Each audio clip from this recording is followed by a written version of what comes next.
Depression দুশ্চিন্তা থেকে মুক্তির উপায় কি?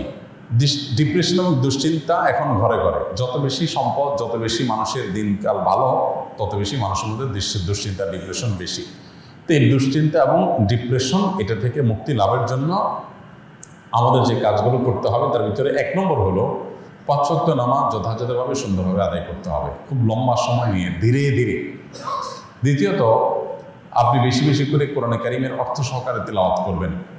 এটি দুশ্চিন্তা থেকে মুক্তি লাভের জন্য অন্যতম কারণ। বিশেষ করে সূরা ইউসুফ সম্পর্কে অনেক উলামারা বলেছেন, এটা অর্থ সহকারে বুঝে পড়লে, মহব্বতের সাথে পড়লে, তাজবিদের সাথে সুন্দরভাবে পড়লে ইনশাআল্লাহ দুশ্চিন্তা থেকে মানুষ বাঁচতে পারে। তৃতীয়ত, দুরুদের আমল। এ সম্পর্কে হাদিসে পরিষ্কারভাবে আমাদেরকে নবী সাল্লাল্লাহু আলাইহি ওয়াসাল্লাম নির্দেশনা দিয়েছেন যে নিয়মিত যদি কেউ দুরুদ পড়ে, সবসময় দুরুদ পড়ে, তো আল্লাহ তাআলা তাকে দুশ্চিন্তা মুক্ত করেন। আরেকটা হলো ইস্তেগফার।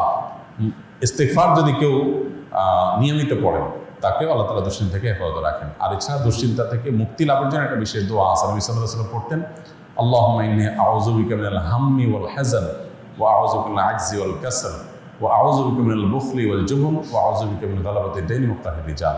এই দোয়ার প্রথম অংশ যেটা, আল্লাহুম্মা ইন্নী আউযু বিকা মিনাল হাম্মি ওয়াল হাযান, আল্লাহ আপনার কাছ থেকে দুশ্চিন্তা, পেরেশানি, ডিপ্রেশন থেকে আমি পানা চাই, এটা বিশেষ করে পাঠ করবেন।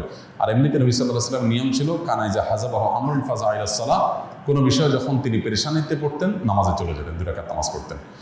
আর এর বাইরে বিশেষ করে ভোর রাতে তাহাজ্জুদের সময় উঠে নিরিবিলি আল্লাহর সাথে একটু মন খুলে কথা বলেন, ইনশাআল্লাহ আল্লাহ তাআলা আপনার মানসিক অশান্তি দূর করবেন।